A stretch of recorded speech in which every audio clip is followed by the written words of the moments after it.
आज हमारा टॉपिक है nuclear forces. Nuclear forces nature के कुछ फंडामेंटल फोर्सेस में से एक हैं। फंडामेंटल फोर्सेस जैसे gravitational force, magnetic force, electrostatic force और ये न्यूक्लियर फोर्सेस। ठीक है, तो ये जो फोर्सेस हैं, जितने भी फंडामेंटल फोर्सेस हैं, इनमें इनका जो जनरेट होने का मेन रीज़न है वो है किसी स्पेसिफिक पार्टिकल का एक्सचेंजेशन। जैसे gravitation, force of gravity graviton particle का एक्सचेंज होता है टू मास बॉडीज़ में, तो वो एक दूसरे को अट्रैक्ट करते हैं। इलेक्ट्रोस्टैटिक फोर्स में चार्ज पार्टिकल का एक्सचेंजेशन होता है। ऐसी न्यूक्लियर फोर्सेस भी किसी एक पार्टिकल के एक्सचेंज से ये क्रिएट होते हैं, जनरेट होते हैं। तो वो कौन सा पार्टिकल है? वो है न्यूक्लियॉन्स के बीच में पाई मेसोन एक्सचेंज। पाई पार्टिकल है एक, जिसको गिलियॉन्स भी बोलते हैं। तो पाई मेसोन पार्टिकल के एक्सचेंजेशन से न्यूक्लियर फोर्स और कुछ क्वार्क पार्टिकल का एक्सचेंज होता है। तो इन तरह के पार्टिकल्स के एक्सचेंज से न्यूक्लियर फोर्स बनते हैं। भाई न्यूक्लियर फोर्स में मैंने दो पार्टिकल बता दिए अब तुम्हें, एक तो पाई मेसोन का एक्सचेंज और दूसरा क्वार्क का एक्सचेंज। तो जैसे ये न्यूक्लियस है और ये न्यूट्रॉन, प्रोटॉन, न्यूक्लियॉन्स हो गए, तो पाई मेसोन का एक्सचेंज होता है। प्रोटॉन से पाई मेसोन जाता है न्यूट्रॉन के पास, तो ये न्यूट्रॉन से प्रोटॉन को मिलता है पाई मेसोन।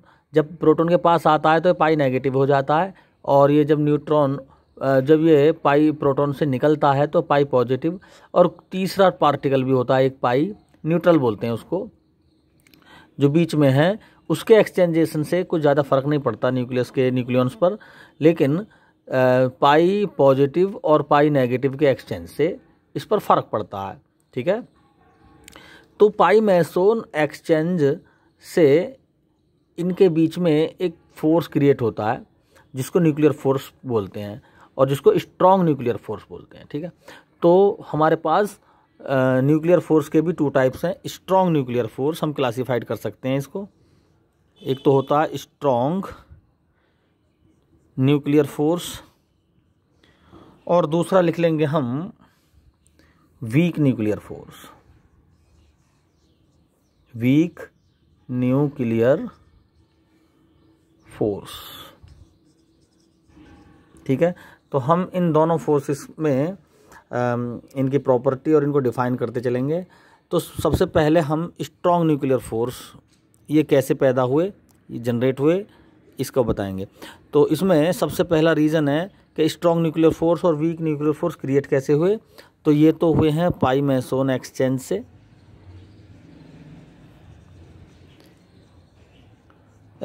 और ये क्वार्क पार्टिकल्स एक्सचेंज से हुआ है ये। अब क्वेश्चन ये आता है कि पाई मेसोन एक्सचेंज से और क्वार्क एक्सचेंज से फोर्स का क्या मतलब है? इनके एक्सचेंजेशन की वजह से फोर्स क्यों डेवलप हुए?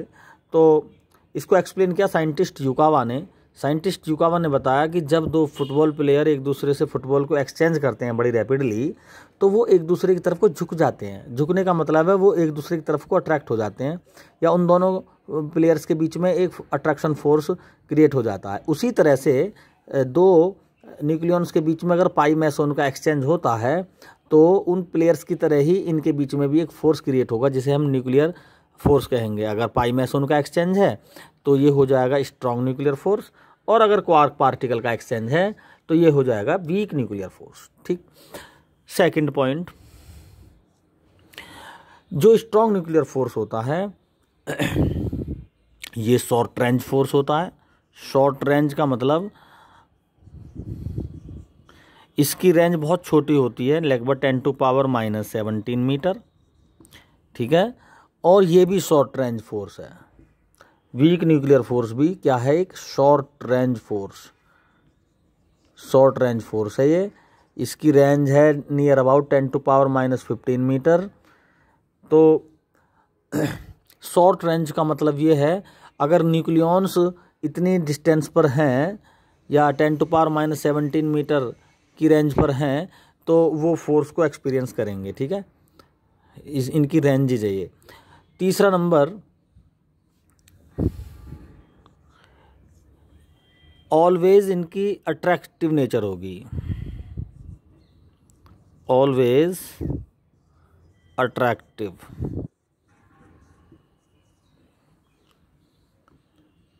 ये भी अट्रैक्टिव होंगे, लेकिन अट्रैक्टिव जो नेचर होगी मतलब एवरेज अट्रैक्टिव होगी। एक कंडीशन में जो स्ट्रॉन्ग न्यूक्लियर फोर्सेस हैं वो रिपल्सन को भी एक्सपीरियंस करेंगे। कुछ इस, अगर मैं ग्राफ बनाऊं इस फोर्स का, देखो एक न्यूक्लियस तो यहाँ पर है, ये ग्राफ बना रहा हूँ मैं। ये पोटेंशियल एनर्जी कर्व है इलेक्ट्रॉन्स न्यूक्लियस की डिस्टेंस के अकॉर्डिंग पोटेंशियल एनर्जी। एक न्यूक्लियस यहाँ पर है प्रोटॉन और दूसरा प्रोटॉन है यहाँ पर, ठीक है। तो जैसे जैसे ये इसके नज़दीक को आ रहा है तो वैसे वैसे इसकी जो पोटेंशियल एनर्जी है वो माइनस में जाएगी, काइनेटिक एनर्जी बढ़ती चली जाएगी। ऐसे अगर मैं इसका ग्राफ ड्रॉ करूँगा कुछ इस तरह से इसका ग्राफ आएगा, ठीक है।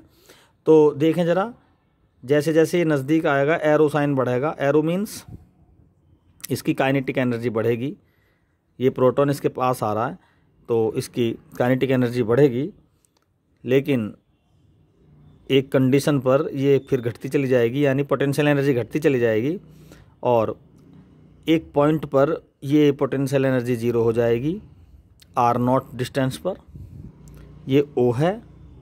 तो अगर हम थोड़ा सा इस ये प्रोटॉन यहाँ पर आ गया, इसको थोड़ा सा और आगे करूँ मैं इसके, तो ये R0 O से लेके R0 0.8 फर्मी मेजर की गई, ठीक है। R0 जो है ये 0.8 फर्मी पर है। अगर ये हमारा ये जो प्रोटॉन है ये थोड़ा सा और इस न्यूक्लियस की तरफ को चले तो इसकी जो डिस्टेंस है R8 फर्मी से कम रह जाएगी। तो इस कंडीशन में न्यूक्लियस के बीच में अट्रैक्शन फोर्स ना काम करके रिपल्सन, फोर्स ऑफ रिपल्सन काम करेगा, ठीक है। फोर्स ऑफ रिपल्सन का मतलब ये न्यूक्लियस आपस में एक दूसरे को रिपेल करेंगे, क्योंकि प्रोटॉन तो रिपेल करती हैं, लेकिन जब वो एक दूसरे के बहुत नज़दीक आ जाएंगे, 0.8 फर्मी से भी कम डिस्टेंस पर आ जाएंगे, तो न्यूक्लियस एक दूसरे को क्या करेंगे, रिपेल। अगर ये हमारे पास न्यूक्लियस है और प्रोटॉन है ये बीच में एक, और बहुत सारे प्रोटॉन्स हैं इसमें, ये भी प्रोटॉन है, ये भी प्रोटॉन है, और ये सभी में प्रोटॉन भरे हुए हैं, मैंने मान लिया।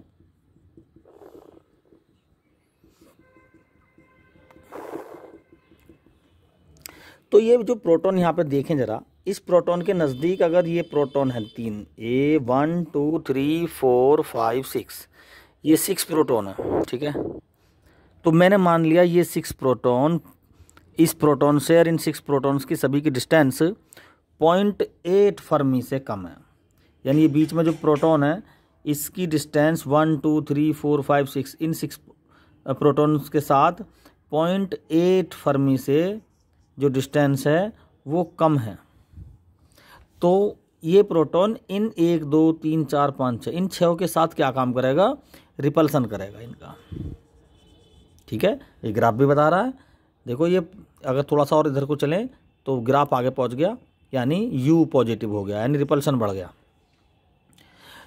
लेकिन इस प्रोटॉन के साथ केवल इसकी स्टडी कर रहे हैं हम, सेंटर वाले की, किसी की भी कर सकते हैं इस तरह से। इस प्रोटॉन के साथ अगर किसी दूसरे प्रोटॉन्स को देखें तो उनकी जो डिस्टेंस है वो 0.8 फर्मी से ज़्यादा होगी, 0.8 फर्मी से ज़्यादा होगी, तो वहाँ पर अट्रैक्शन होगा।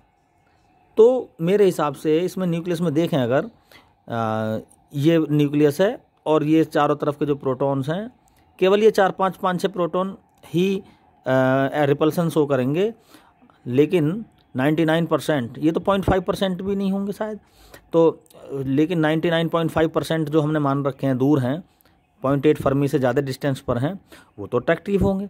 तो इस रिजल्ट ये निकला कि जो बहुत कम डिस्टेंस 8 फर्मी से कम डिस्टेंस पर जो न्यूक्लियस होंगे वो ही रिपल्सन शो करेंगे, अधिकतर तो 99.55% अट्रैक्शन में ही होंगे। तो इसका मतलब ये हुआ कि रिजल्टेंट जो होगा एवरेज वो अट्रैक्शन ही होगा, यानी ऑलवेज न्यूक्लियर फोर्सेस कैसे होंगे, अट्रैक्टिव होंगे। ठीक है, रिपल्सन की कंडीशन है 0.8 फर्मी से लेस डिस्टेंस पर, लेकिन ऐसे न्यूक्लियंस बहुत कम होंगे।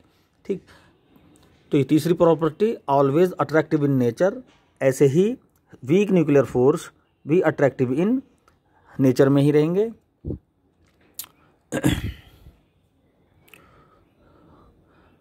फोर्थ पॉइंट अगर देखें, शॉर्ट रेंज हो गया, अट्रैक्टिव हो गए, पाई मैसन के एक्सचेंज से हो गए। तो ये फोर्स, एक कंडीशन और है इसमें, जो फोर्थ पॉइंट मैं इसमें बताना चाहूँगा, वीक न्यूक्लियर फोर्सेस में क्वार्क पार्टिकल के एक्सचेंज से ये जो प्रोटॉन है ये न्यूट्रॉन में चेंज हो जाता है और न्यूट्रॉन प्रोटॉन में। तो 0n1 ये न्यूट्रॉन है, जैसी पाई मैसोन इससे निकलता है या इसको मिलता है, ठीक है, तो ये चेंज हो जाएगा, यानी n1 0n1 को मिलेगा पाई मैसोन, तो क्या हो जाएगा, ये प्रोटॉन में चेंज हो जाएगा तुरंत 1h1, और साथ में क्या बनाएगा -1e0, यानी एक इलेक्ट्रॉन बना देगा और एंटी न्यूट्रिनो पार्टिकल। तो अगर हम एटॉमिक नंबर और वेट देखें तब तो ये बैलेंस है ही, कुछ 0 1 -1 0 1 1 + 0 + 0 0, तो एटॉमिक नंबर से तो ये इक्वेशन बैलेंस है ही, लेकिन एंटी न्यूट्रिनो पार्टिकल को जैसे हम जोड़ेंगे तो ये स्पिन के अकॉर्डिंग भी बैलेंस हो जाएगी। तो 0n1 न्यूट्रॉन को जैसे ही पाई मैसोन मिला तो ये प्रोटॉन बना, इलेक्ट्रॉन बना और एंटी न्यूट्रिनो पार्टिकल। तो ये जो इलेक्ट्रॉन है, चूँकि इसका मास बहुत कम है तो ये न्यूक्लियस के अंदर एग्जिस्ट नहीं करेगा, तो ये इलेक्ट्रॉन, जितने भी इलेक्ट्रॉन्स बनेंगे इस रिएक्शन में, वो बीटा रेज की फॉर्म में बाहर को निकल जाएंगे। तो बीटा रेज और ये गामा रेज, क्योंकि मास दोनों की 0 हैं, जिनका मास खुद का है ही नहीं कुछ, वो कहीं भी एग्जिस्ट नहीं कर सकता, इनकी पोटेंशियल एनर्जी बहुत कम होती है। अर्थ पर भी वही इंसान रह सकता है जिसमें मास होता है कुछ। अब हाइड्रोजन का बबल है, हाइड्रोजन का बैलून है, वो तुरंत ऊपर को उड़ जाता, क्यों? क्योंकि उसमें मास कम होता है, अर्थ पर एग्जिस्ट नहीं करता। इसलिए ऐसे ही सेम रीजन में ये जो इलेक्ट्रॉन है इसका भी मास 0 और एंटी न्यूट्रिनो पार्टिकल इसका मास 0, ये न्यूक्लियस के अंदर एग्जिस्ट नहीं कर पाएंगे और ये यहाँ से तुरंत बाहर निकल जाएंगे, बीटा रेज और ये गामा रेज की फॉर्म में। तो ये क्वेश्चन आता है कि अगर सन से लाइट यहाँ तक आ रही है तो वो किस वजह से आ रही है, गामा रेज निकलने की वजह से। और गामा रेज क्यों निकल रही है, वीक न्यूक्लियर फोर्सेस। तो किसी भी स्टार से अगर अर्थ तक या किसी भी प्लेस पे लाइट पहुँच रही है तो उसका रीज़न है वीक न्यूक्लियर फोर्सेस। तो हमने न्यूक्लियर फोर्सेस की स्टडी की और इसमें हमने मेनली शॉर्ट रेंज फोर्स के बारे में बात की, है ना, और ये कहाँ अट्रैक्टिव होता है, रिपल्सन भी होता है इसमें बहुत कम क्वांटिटी में। तो ऑलवेज अट्रैक्टिव क्यों होते हैं, रिपल्सन तो है इनमें, लेकिन उसके बाद भी ऑलवेज अट्रैक्टिव क्यों होते हैं उसको हमने यहाँ पर एक्सप्लेन किया।